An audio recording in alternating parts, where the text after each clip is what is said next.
From the center of the galaxy, this is ForceCenter, show about Star Wars, pop culture, and the ultimate adventure, life itself. I'm Ken Napzok for another edition, a special edition, if you will, of Blank is Why We Love Star Wars. And today it is Kanan and Ezra are why we love Star Wars, which means we're going to get into Star Wars Rebels. We're going to get into Jedi. We're going to get into mentorship. We're going to get into 2014 up in here. That's what's on the docket today with our guest, Lauren Romo. You'll see her in a second. But as always, we do want to remind you that today's show is brought to you by our very own merch shop on Fourth Wall. That's right. Check out our merch store. Pick up a t-shirt to help support the show and represent ForceCenter out in the galaxy. Maybe a pint glass to represent it in your very own recliner. You choose. Many things are on there for you to check out, and more items are on the way. Head on over to forcecenter-shop.fourthwall.com. Again, forcecenter-shop.fourthwall.com. A lot of syllables fighting with my mouth on that link, as you all know. But we are going to get into this here today. Very happy to have on the show one of my good friends in the space. We met in Chicago 2019 celebration. And now, most of the time, she is part of my Fortnite crew with Ken Plume, Hal Lublin, Brian Tiller, and others. Please welcome to the show, Lauren Romo, one of the hosts of the GALactic Podcast, the GALactic Podcast. That's a little wordplay, but we allow it here. And she made me watch this. Romo, welcome back to ForceCenter. Napzok, what's going on, buddy? My Fortnite pal. What's up? How we doing? It's I think it's the first time. I'm doing good. It's the first time we've had a conversation on ForceCenter after I learned how much of a stone cold eliminator you are in Fortnite. Can't say the other way. We keep that on the down low, buddy. Okay. We keep that secret. We keep that secret around. You tap into a little Sith energy. It's all I'm saying. Yeah, it's good. Smidge, just a tiny smidge. But you fight for the tiny light. Smidge. Yes. So when we put together these shows that I reach out to my guests, it's always what they want to talk about. It is like what's on their mind, what makes them love Star Wars. Sometimes it's a concept, it's something bigger, something specific character-wise. You got two characters and maybe even a concept behind it, and that is Kanan, Jarrus, Ezra, Bridger, and mentorship in Star Wars. Romo, I just want to ask overall, like, what draws you to that as just even a topic? What do you want to get to today? Honestly, I love the uniqueness of their relationship because it's so different. When I think about, and maybe you'll agree with this, Ken, when I think about other master apprentice relationships that we have seen, right? I mean, this is all probably pre Order 66, sure, right? Let's be honest, the Jedi Order could have used a little help in the little massaging, little fixing. Okay. Just a smidge. Yeah. But just their overall and you can even go back to Acolyte, right? Yeah. Like you see how sometimes these mentor relationships can be very damaging to the young apprentice in many ways, right? So it's the relationship between Ezra and Kanan, I think, is so unique. And yeah, there's obviously variables, right? Yeah. Past Order 66, Kanan's past, Ezra's, where he comes from and everything. But the overall, this idea of mentorship between them and how unique it is one of the things why I love talking about these two, because it was so different, right? We never really got this kind of mentorship at the time because we're so used to Clone Wars and we were used to seeing Obi-Wan and Anakin, and then you can go back to again Qui-Gon, Obi in the prequels, right? So when you see through different mediums now, like how the Jedi Order thought about mentorship, right? And again, could use a little fixing at times. I think we can agree with that, right? Maybe just there were some cracks in the foundations. Just small cracks. But yeah, I think the uniqueness is one of the things that I love about Kanan Jarrus and Ezra Bridger's relationship because it's vastly different of how we were used to seeing Masters and Apprentice like together, right? Sure. You could say maybe Anakin and Ahsoka were maybe the outliers during the right, like because for Anakin's maybe flaws at times, he did let Ahsoka kind of be who she was, right?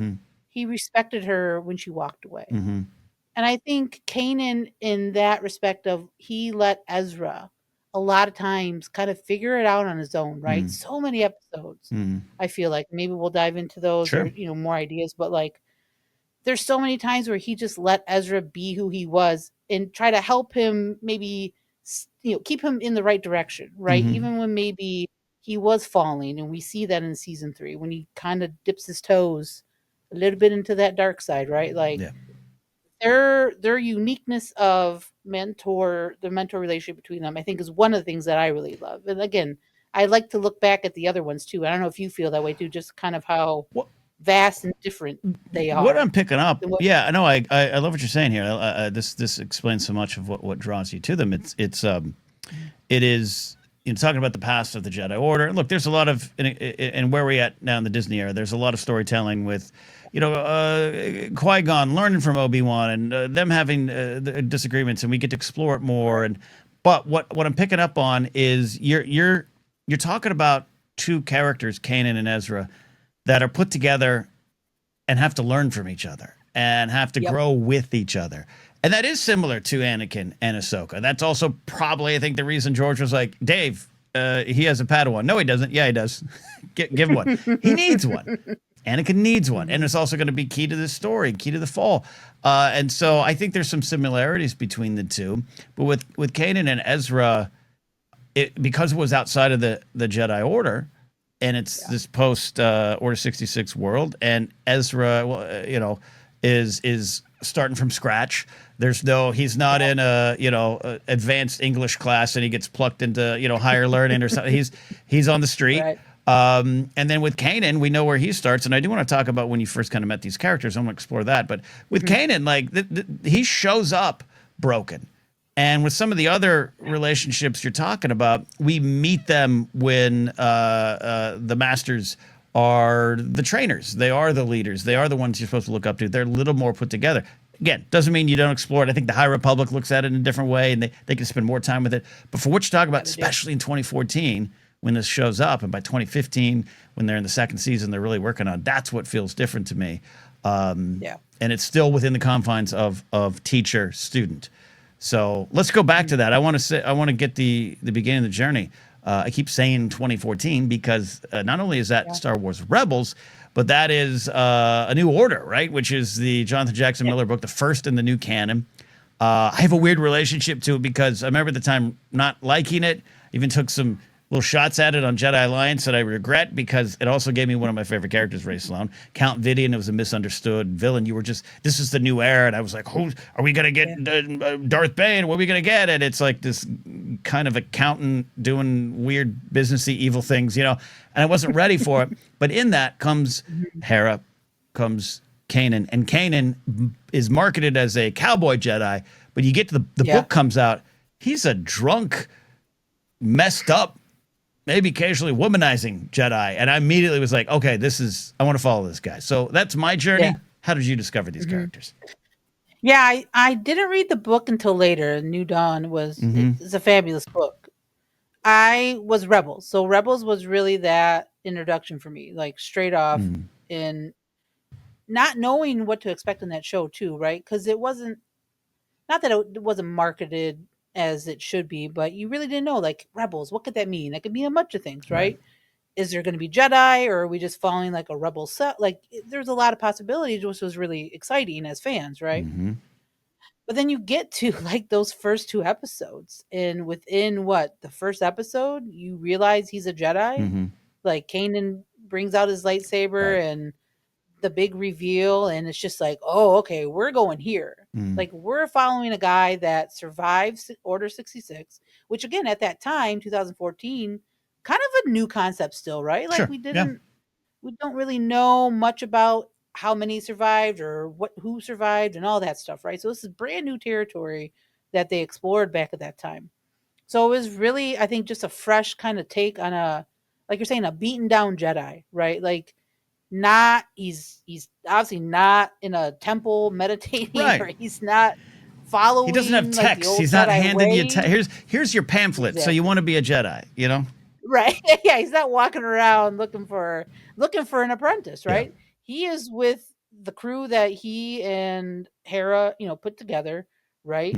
And they stumble upon Ezra, Yeah. right? And immediately he knows how kind of special he is based on just what he sees and just that feeling, right? He has that kind of forcey feeling with him, and they explore that obviously in the very first couple episodes. But that was my introduction to these two, and it was so like refreshing because it's just like this is so different. Like this is not like you're saying we're not like in a Jedi temple watching Padawans practice their lightsabering skills, or we're not with Obi-Wan and Anakin on a mission, during the Clone Wars. Like this is just like we're just out here following these two, learning from each other, and that journey is just so amazing through 4 seasons. Yeah. Like it's insane. Like it's just really, really how they crafted that story, especially with these two in the mentorship way that we're talking about is fascinating. It was so well done. In my opinion.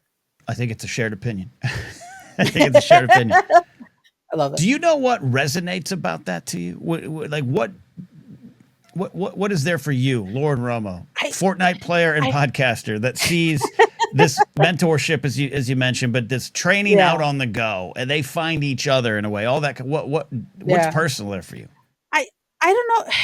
That's a really good question too. I don't know. Like personally, it just makes sense to me that like in this time, like in that time frame, right? Like it just resonated with me. Like wow, he's like having Ezra try to survive as a kid, right? And it's not that I like had to like live on my own or anything like that. You but, weren't like, a street urchin stealing I wasn't melons. street, yeah, Okay. I wasn't a Star Wars Aladdin or whatever he was called back in the day. But like it just resonated with me as an older adult, like because around that time I was like I think I just got like a new place. I was starting to live on my own. So like having Ezra kind of follow like his journey of like figuring stuff out on his own, right? Navigating how to live in this world with nothing, with nobody around you at that, like living on your own and trying to survive up and on 2 feet. all that. Yeah, up on 2 feet. Right. So I think that honestly was probably something that resonated with me a little bit, like just where I was at that time, starting my new place and like all that, like it kind of resonated with me. And then just Kanan as just this, cowboy, like you're saying, as a cowboy / Jedi, kind of what they were showing us, but really he's one of the coolest freaking like mentors you probably have ever. Right. And I just resonated with him too. Just like, again, similar to Ezra, where like he was on his own, right? Again, you slowly figure out, but like you see how much of a, he has went through, you could tell in those episodes, like he, the Jedi, like on his own, not following rules or not trying to like doing all the stuff on his own. Like it just all resonated with me at that moment in time. For like, it was really, really, it was like perfectly timed, honestly, for your like life. 2000. It was great. Yeah, it was. It was. No, I love what you're saying. And some of the stuff, again, going to the canon of it all. Like, again, the marketing literally was, and we've got a cowboy Jedi, and he's got a ponytail. And the book comes out, and he's like, he drinks, and he maybe even screws. He's a different kind of Jedi, but he went through the Order 66 stuff. And I love that you brought up that, hey, in the 11 years since the show started, we've gotten a lot of, Order 66 stories. And I'm not saying that cynically. I'm someone who actually thinks Order 66, I could have an anthology series of many Jedi who survived it, because it's cataclysmic, traumatic, world event, galaxy event. Like a lot of lines are going to come out from that. So I love following it. But Kanan emerged from that, and up until then, yeah, you're right. We had you had Rogue Jedi, or you had the Lost 20. You had these kind of concepts. You had Anakin, but Anakin's this kind of superstar player. You had, to me, it explored, like, what does it mean to be in the galaxy when who you were, especially as a young Padawan, who you were was lost. Everyone around you was lost. And you have to deal with not only that loss, but who you are, who these powers are. And looking back, that's what I want to, when I get a chance, I want to revisit New Dawn if I ever have free time again. And look at it with the eyes of someone 11 years later doesn't have all these great new expectations for this Star Wars storytelling that's exploding in front of us in 2014. Right. But Kanan shows up and he's broken in one of the most realistic ways. And I think that's why you're talking about you in your own life with Ezra, but also Kanan, of like you're stepping out, or maybe you're trying to reconcile who you were, who you want to be, and it's not that wasn't there in Star Wars before, but it was pretty grounded in terms of an animated space fantasy show.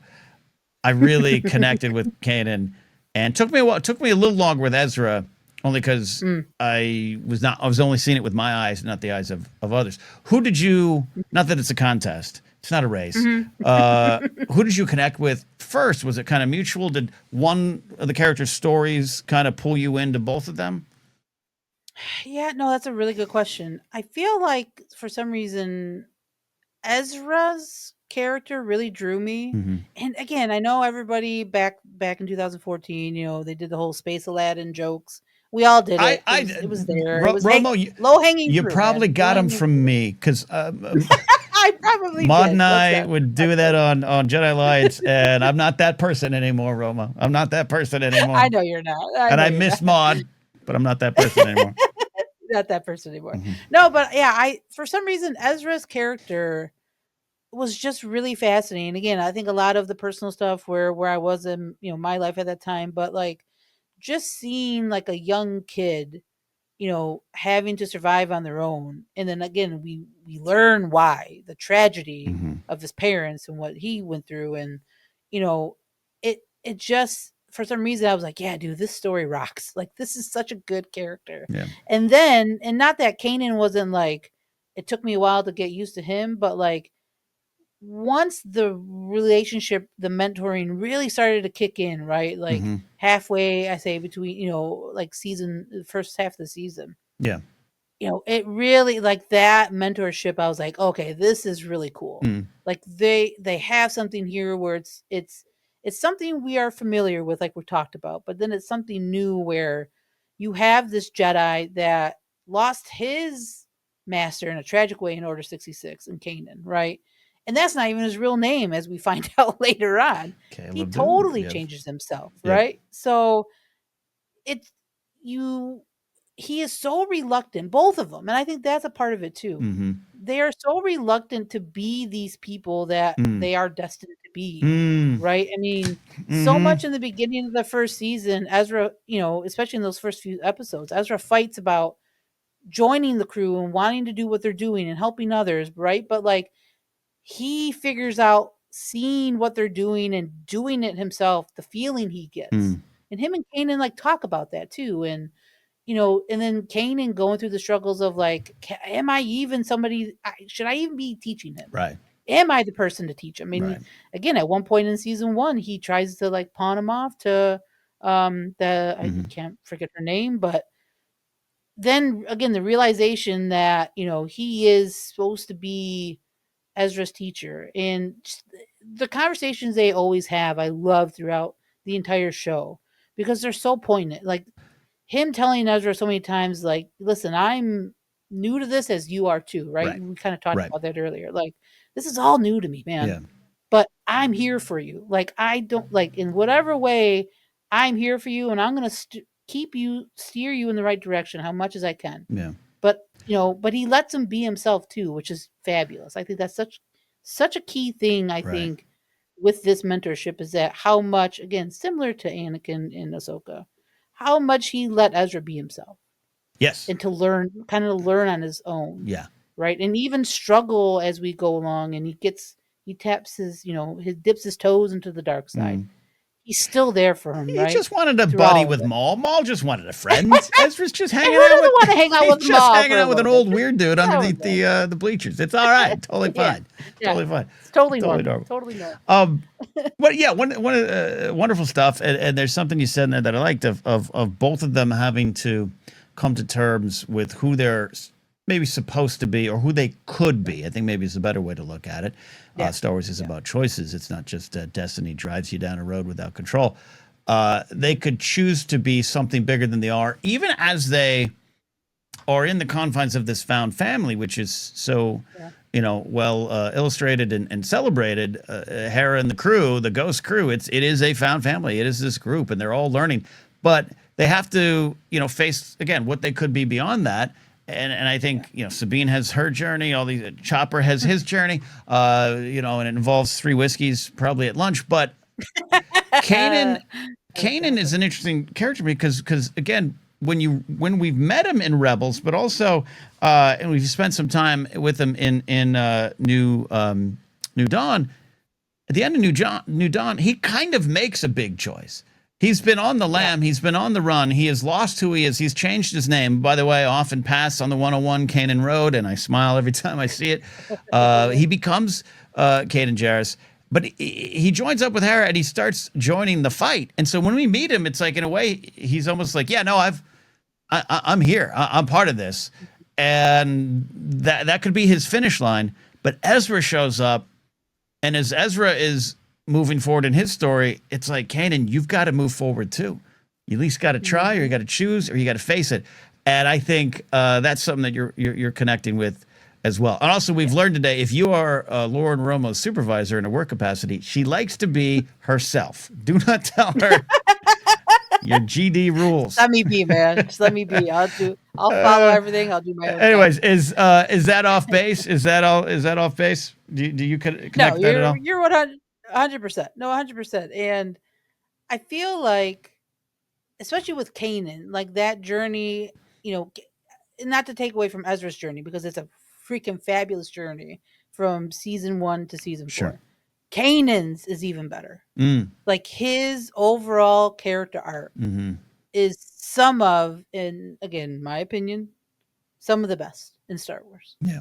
Because like you were just talking about, the reluctancy of him even teaching Ezra, but then those moments of them in the temple and his conversations with Yoda, his conversations with the Jedi guard that was the Grand Inquisitor, like him, those realizations for him, knowing that this is his path, right? Like slowly and really wanting and taking that path full head of steam at one point, right? Like he knows he has to be Ezra's master, or at least his guiding light, right? And then at the end, we go through turmoil with him. I mean, he becomes blind at one point, obviously, in the show, and then he is the coolest blind Jedi we have ever seen by far. And again, that season 3, season 4, Kanan is some of the best in my opinion, because he's so wise now. I mean, he talks to the Bendu, right? And maybe that's some of it too, but just again, the experiences he's going through now as he is becoming this, Kanan Jarrus Jedi Knight that we know, and then him fully reaching and understanding his destiny of saving that crew. Destroying everything that Thrawn was building on the Thal, right? And sacrificing himself is such a Jedi thing, the most Jedi thing ever. And him just knowing that, right? Like that whole Jedi Knight, I think that's what the episode is called, is probably some of the best Star Wars. Did you it's hands down. I agree. Did you I think there was a lot of conversation and expectation that Kanan would pass, right? I don't think that was a surprise. But which is funny because I think that was also, again, 2014, 2015, that range where there was kind of like this, well, we don't see them in Return of the Jedi, they're dead. They must die. And I do like that Dave and others have pushed against that. Like, there's other ways to explore what happens to these characters. But with Kanan, that was one of the early death pool winners in Star Wars. Oh, yeah. But I want to go to that moment. It's a moment I wrote about in my book, Why We Love Star Wars. The death of Kanan Jarrus, as much as we thought, yeah, that's going to happen, it still had such a punch because of the journey. I remember the Collider offices the day after, the people who had watched it, and it was kind of a somber mood. That's why I wrote about it in the book. But hearing you talk about him and his journey, and it is, you said fulfilling his destiny. It's like, and he chose this path. He chose that. There was no vision of him going, oh, you know what? I'm going to die one day on top of a, tanker. I got to say, it is something he chose to do, and it was so powerful. And again, we'd seen this in Star Wars. We'd lived with this, the prequels and everything. But it just, I think because we got to spend with a week to week, kind of, it was a week to week journey. It just meant more. I want to take, I'm waxing poetic about Kanan's death, but I want to hear how it affected you. Take me to the moment that Kanan died. What did it do to you as a fan? It was heartbreaking. I mean, like we're talking about, did you see it coming? We kind of had a feeling, right? Like we all, hypothesize, okay, we, like you said, we don't see them in this or that. Who survives, right? We had the pool, and he was up there for sure, but it's the way that he did it, and he was so. I just remember that episode, like just watching it, and like things he would say to Ezra and Sabine, or things he would say to Hera. Like looking back at it now, he was telling the story of him doing what he was going to do, right? He knew it. We as an audience felt it maybe, but didn't know it until that moment, right? And it was just the whole journey of that episode is so tragic. And then again, the episode after talk about the the repercussions for the team, but like the moment of him doing that, it was heartbreaking because you're like, man, dude, he is one of the coolest Jedi ever. He really is. Like, man, I want more time with him. Yeah. But then you think and realize his journey, that's what his journey was. Yeah. That's what he was supposed to do. And he saved the people he loved so dearly. And that's such a Jedi thing. Like, it was just so well done. Yeah. Right. And then the kicker to me was the fade to like white with like the ashes, I think, after the end of that episode. That was like for me the stab in the heart. It is. You're like, oh man, the Kiner, so good, but so mean. It's so mean. Yeah. And the Kiner family music. It's perfect there. Without going through some sort of Star Wars ranking or details, just what are some of your favorite Ezra and Kanan moments? You've highlighted a lot: times in temples, times in conversations, and they have individual scenes apart from each other that I think are popular. You mentioned the Yoda stuff with Ezra, some of my favorite stuff. Obviously, the Ezra and Obi-Wan stuff. That Twin Sons episode remains one of the peaks of Star Wars storytelling. But just what are your so along the way from season 1 on? What are some of your favorite moments between them? Oh man, it's the little moments. Like the one that's popping in my head right now is I think it was season 3 when they know Kallus is the new Fulcrum, and I think they're on Lothal, and they're at like the plant that Thrawn has and all that, and he helps them escape, but they got to like make it look convincing. And Ezra force pushes Kallus through like a window or whatever. Yes. And Kanan's like, he's like, what? He looks at Ezra. He's like, what? He's like, well, I wanted to do that. Like, it's just those like little moments. And then the one moment too that comes to me is in season 4, and it's not like a nothing moment, but the moment where I think they come back from maybe Mandalore or another mission, and I think it's after like they find out they're not going to help with Lothal or whatever. I can't remember the exact episode, but it was in season 4. And they're in Yavin, and Kanan can feel that Ezra's upset, and he just tells them, come here, sit with me, sit down, find your center. And then it's just a silent like moment between these two, just kneeling and like meditating, and then they just start talking. And it's just one of those. It's such a beautiful moment that again maybe some other people might not even think about it, but I love it so much because it's just like. These two are so connected to each other that he knew Ezra was upset, and he was like, I got to get him back. I got to bring him back and center him. And he tells him, lay down, let's meditate, sit here with me. We'll meditate for a little bit. And they did. And all you hear is like the noises of Yavin. It's just this little moment. And then again, they start talking, and it's so good. And those are the moments that I think are so, it's just so Kanan and Ezra, as in simplest terms I could say, because that's just what their relationship was, right? That's so Kanan. It was brotherly, it was fatherly, it was, it was the whole gamut, right? And that's why I think a lot of their moments they're just so good. Like I mean, there are so many, right? I mean, again, I could go to in season 1 when they fight the Grand Inquisitor.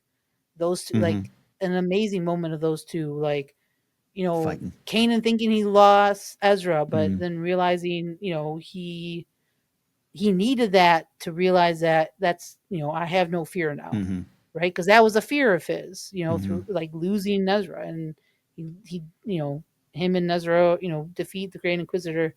Again, it's just those little, it's the tiny moments throughout the series. Honestly, with these two, it's just so good. But those couple of them pop in my head though at that moment for sure. Well, like so good, great, so good. Great examples there. Yeah, it's the humor, it's the banter, it's the connection. I hesitate to call them brotherly because that's usually not the setup with these kind of teacher-student situations. And we saw how that kind of went awry for Anakin and Obi-Wan, and how Obi-Wan viewed A it little bit. versus what Anakin maybe needed. And that's I'm not holding Obi-Wan to the flames on that one either. But I think what you're talking about there, it is because we got to spend so much time with them. But it's the little moments. It's learning from each other. And Kanan and Sabine have the great kind of moments later on with the Darksaber and everything. But to watch Kanan kind of step forward into who he's supposed to be, to watch Ezra. And speaking of, Kanan has the sacrifice that broke all of our hearts. But then there's Ezra. Speaking of other characters that we were like, he's got to die, right? Like this series ends with him dying too, right? And maybe even Thrawn. And we see what happens. We got the Star Whales. We got Ezra connecting with organic allies, so to speak, against this cold-hearted, a technical tactician and Thrawn. It's powerful stuff there. What did you think about that ending for one of the characters? And I do want to talk a little bit about, I just rewatched today before we recorded. I rewatched Sabine finding Ezra on Peridia in Ahsoka, the series, and I love that moment. I love where we're going with Ezra in live action. But take me to Ezra's final steps in the series, and maybe let's talk about what you hope with Ezra going forward.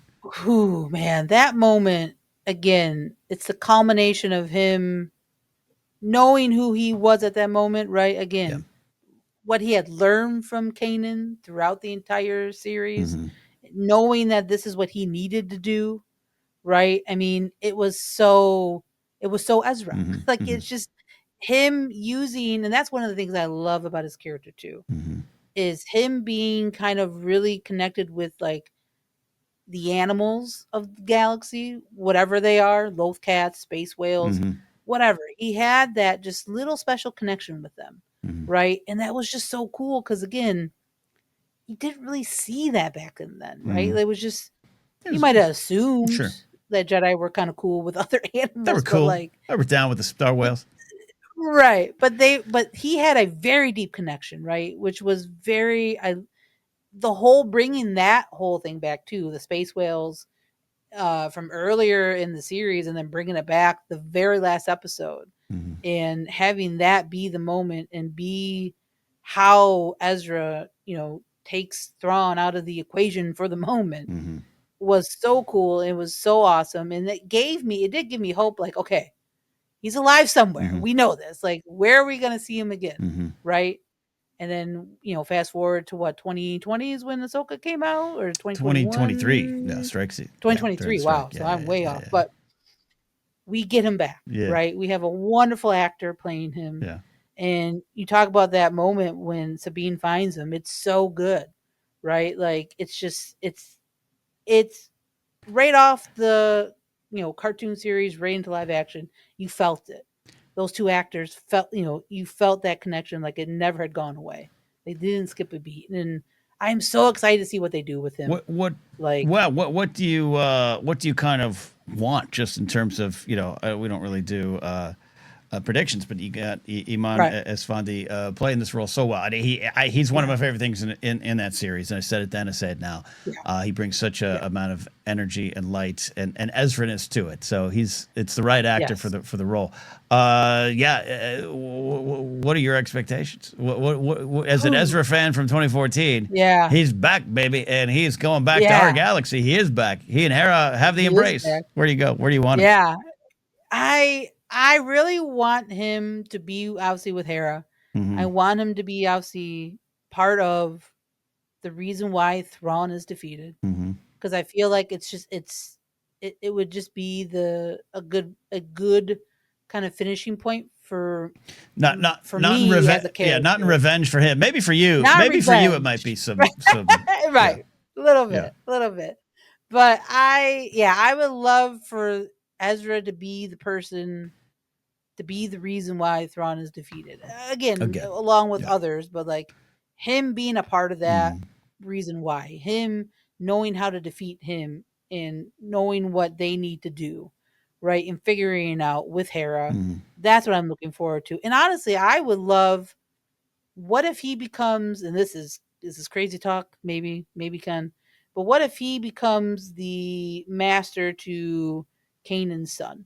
Oh, you okay? I like that. Like the full circle of that. I like that. Would be so poetic, as George says. That poetry, it rhymes. And that would be very Star Wars. And then, because they're both not in Episode 7, The Force Awakens, they die.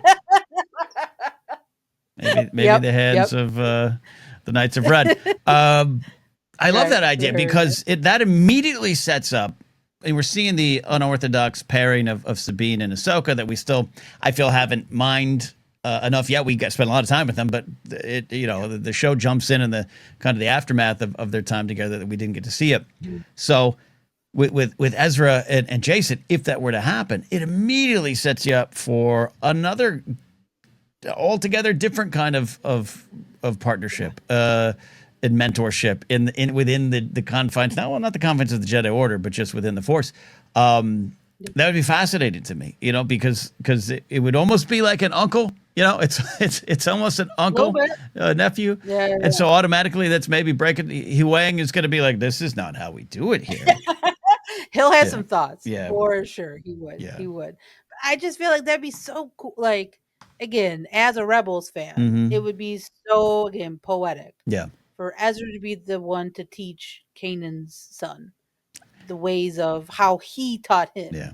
Right. And to keep that lineage, or that, that way forward, even past Ezra, and, Jason can keep going. And maybe, who knows, Jason down the road finds somebody. It keeps going and going and going. Right. Like, that would be cool to me. But I think him being the one to teach Jason would be very special. I think it'd just be one of those, Rebels fan moments where you're just like, yep, this feels right. It feels right. It feels like this should be the pairing. It just feels right. I think that's a great idea. It makes a ton of sense. And again, I'm joking about what happens to them. There's many ways to take those characters to where their end or whatever their direction is. So I like that idea. And that kind of in a good way to start to close, you mentioned, just as a Rebels fan, you're a Rebels fan, and Kanan and Ezra are part of a larger picture here. One of my favorite things, a memory I've shared before here on the channel, is 2022, going to Star Wars Celebration Anaheim. Joseph and I sitting in the panel for I think the animation or the Ahsoka panel. I think might have been the Ahsoka panel. I think it was. Maybe it was the Bad Batch. Couldn't really tell you, because time has no meaning anymore. But point is, it was. I think it makes sense. It was the Ahsoka panel, yes, because Ash was hosting, and we were there with Mark Ellis. Now I sound like the drunk uncle at the party. No, wait, Mark Ellis was there, and we had gotten shrimp for lunch. Yeah, but we were. It was a Tuesday. Yeah, it was a Tuesday. The night before we went down to Bubba Gump. So we were surrounded by Rebels fans. Like, it's safe to say the whole panel, which was in the big spot, in the big convention spot, had thousands of Rebels fans. But we were, in particular, were surrounded by Rebels fans. And it always just was so fun and touching to witness as a longtime Star Wars fan that this show that was once brand new in 2014 brought in new people, not just young people. It brought it, dare say you weren't in junior high when Rebels came. No, I was a little older. But it shows up and it brings all these people into Star Wars in a very unique way. It's a very unique kind of sub-fandom, this Rebels fandom. You're part of it. Yeah. You're part of it. So in closing, I want to get your thoughts on just Rebels and the community around it, and what Kanan, Ezra, and the crew of the Ghost mean to you. Yeah, the Rebels, like, sub fandom of Star Wars is probably one of the nicest part of the fandom, to be honest. Because anytime you find somebody who loves Rebels as much as you do, it's an instant connection. Like there's just so much to love about about the show that it's so easy to connect with the other person who also loves that show.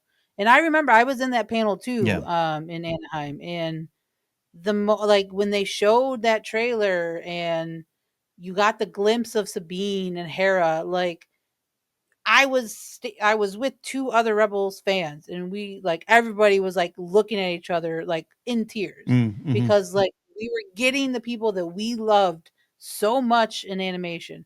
They were coming to live action, and it was that moment, right? Like you're saying, being surrounded by so many other fans of that series it was really special, and it is a very special kind of sub part of the Star Wars fandom, if you want to call it. But yeah, the entire show itself was so good in how it told the story.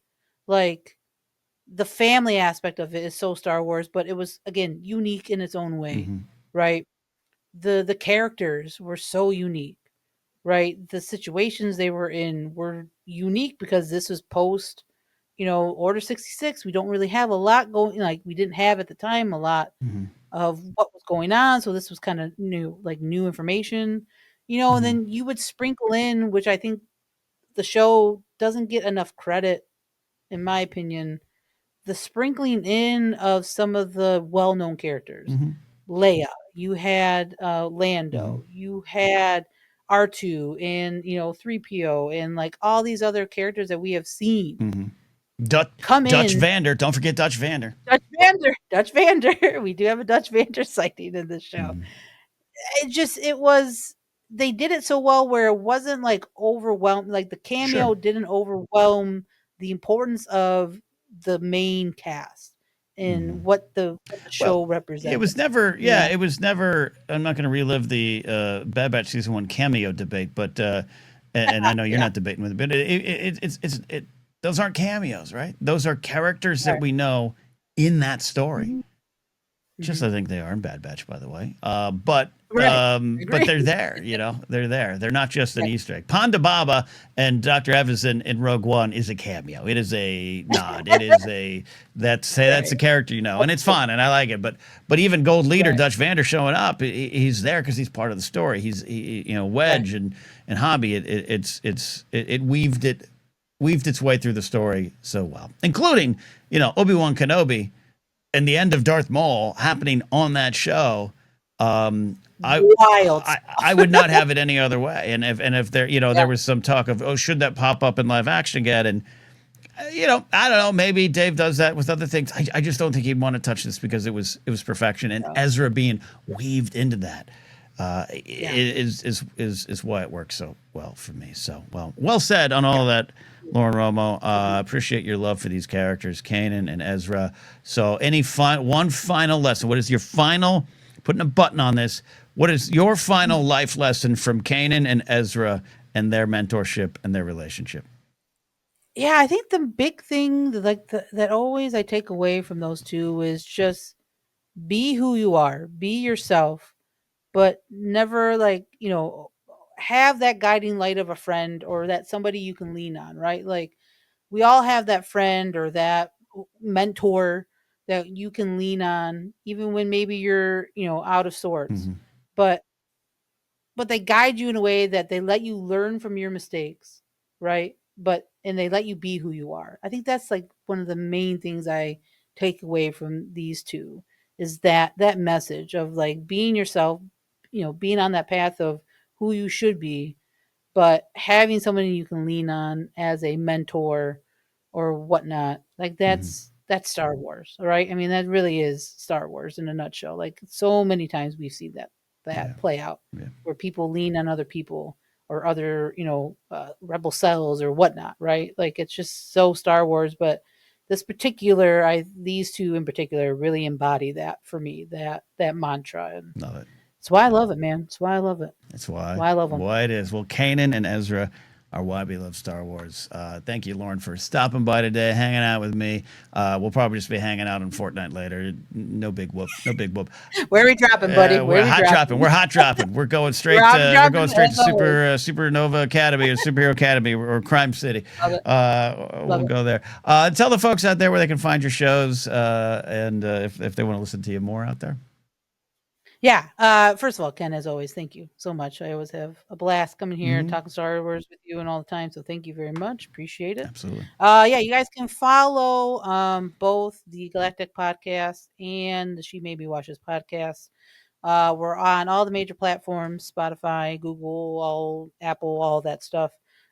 We are mainly on Blue Sky, Instagram, and I think that's it. We might be on Threads, but we don't really use it as much. But mainly Blue Sky and Instagram. You can probably follow the two shows, and you can follow me, Lauro Knows, at those two spots as well. There you go. I don't think anyone knows if they're on Threads or not. They just there or accidentally got it. We're there. ForceCenter's there.